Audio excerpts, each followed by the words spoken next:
তাদের প্রতি আমার আবেগ, ভালোবাসা, শ্রদ্ধা সবটাই আমি কিন্তু প্রকাশ করেছি, কখনো দ্বিধা করিনি। কিন্তু সমালোচনার যে জায়গাগুলো সেটা করতে আমি কুণ্ঠিত হইনি। সো প্রফেসর মোহাম্মদ ইউনূস বাংলাদেশের জন্য শুধু গর্বের বিষয় নয়, গোটা বিশ্ব তাকে সম্মান করে। পৃথিবীর বহু দেশের সরকার প্রধান, রাষ্ট্রপ্রধান বছরের পর বছর বা মাসের পর মাস তার অ্যাপয়েন্টমেন্টের জন্য অপেক্ষা করে। পৃথিবীর বহু অনুষ্ঠানে তাকে স্পিকার হিসেবে নেওয়ার জন্য লাইন দিয়ে অপেক্ষা করতে হয় এবং তার যে সম্মানী, সেই সম্মানীও কিন্তু খুব কম নয়, যথেষ্ট সম্মানী দিয়ে তাকে বক্তৃতা দিতে নিয়ে যাওয়া হয়। বাংলাদেশের পার্লামেন্টে তিনি বক্তৃতা দিতে পারেননি, কিন্তু পৃথিবীর অনেক দেশের পার্লামেন্টে, এমনকি ভারতের পার্লামেন্টে তিনি বক্তৃতা করেছেন। একজন গুণী মানুষ, বাংলাদেশের নারীর ক্ষমতায়নে, বাংলাদেশের দরিদ্র মানুষের উন্নয়নে তিনি নিঃসন্দেহে ভূমিকা পালন করেছেন।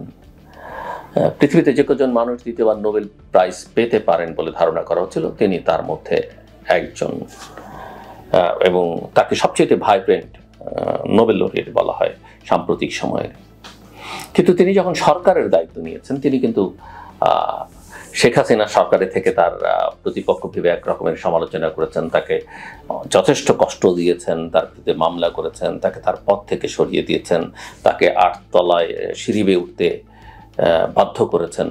আমাদের দেশকেও এর মধ্য দিয়ে শেখ হাসিনা ছোট করেছেন। পৃথিবীর অনেক দেশে যাই, আমি অনেক সময় দেখছি যে ট্যাক্সি ড্রাইভাররা পর্যন্ত প্রফেসর মোহাম্মদ ইউনূসকে চেনে। ওই যে আমি মাঝে মাঝে বলতাম, বাংলাদেশকে চেনে হচ্ছে গার্মেন্টসের কারণে, বাংলাদেশকে চেনে হচ্ছে পিস কিপিং মিশনের কারণে, আর প্রফেসর মোহাম্মদ ইউনূসের কারণে। আমরা আরও বড় বড় নেতাদের নাম বলতে পারি, অনেক কিছু বলি, এগুলো বাকওয়াস কথাবার্তা, এগুলো ঠিক নয়। সো প্রফেসর মোহাম্মদ ইউনূস যখন দায়িত্ব নিয়েছেন অন্তর্বর্তীকালীন সরকার প্রধানের, এর আগেও 2007 সালে তাকে অফার করা হয়েছিল, তিনি রাজি হননি।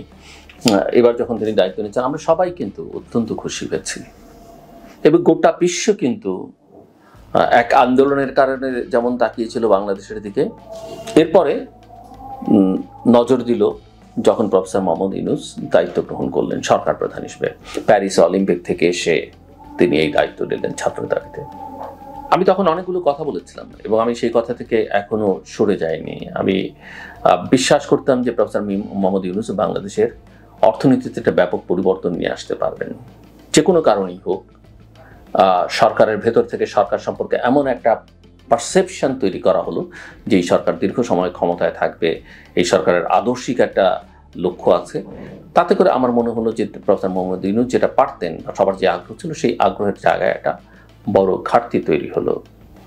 আমি এটাও বলেছিলাম যে প্রফেসর মোহাম্মদ ইউনূসকে যেন আমরা কাজে লাগাই, আমরা আসলে তাকে যথেষ্ট পরিমাণে ব্যবহার করতে পারিনি ইতিবাচকভাবে।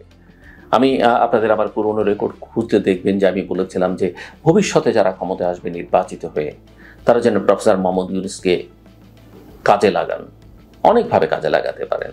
তাকে তারা রাষ্ট্রপতি করতে পারেন, তাকে তারা রোমিং অ্যাম্বাসাডার করতে পারেন, তার নেতৃত্বে দেশের জন্য একটা অ্যাডভাইজারি কাউন্সিল করে তাকে সম্মানিত করে তাকে ব্যবহার করতে পারেন।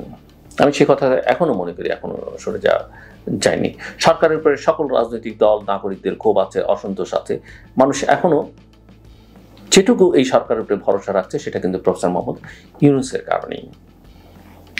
তবে সরকার প্রধান যখন হবেন, এই যে আমরা আমাদের কিংবদন্তি তুল্য নেতা শেখ মুজিবুর রহমান, বাংলাদেশের স্বাধীনতার স্থপতি, মূল নায়ক, মহানায়ক, শাসক হয়ে তিনি কোথায় নামলেন? একটা করুণ পরিণতি, বিয়োগান্তক ঘটনার মধ্য দিয়ে তার মৃত্যুবরণ করতে হলো সপরিবারে। কিন্তু তার আগে শাসন আমল নিয়ে প্রশ্নের কিন্তু কোনো শেষ ছিল না, মানুষ কিন্তু হ্যাপি ছিল না। প্রফেসর মোহাম্মদ ইউনূসের ঘটনাটা কিন্তু একই রকম হয়ে দাঁড়িয়েছে। সব দায় তার নয়, কিন্তু যেহেতু তিনি সরকার প্রধান, দায়িত্ব তাকে নিতেই হবে। তিনি একটা বড় ভুল করেছেন প্রথমেই, যখন তিনি বলেছেন তিনি ছাত্রদের কর্তৃক নিয়োগকৃত। অভ্যুত্থানটা ছাত্র জনতার ছিল এবং ছাত্রদের যে কর্তৃক নিয়োগকৃত, দেশে 3 কোটি ছাত্র কিন্তু অভ্যুত্থানের পরে একসঙ্গে নেই। দেশের 28টি ছাত্র সংগঠন একসঙ্গে নেই, বৈষম্য বিরোধী ছাত্র আন্দোলনেরও সবাই একসঙ্গে নেই।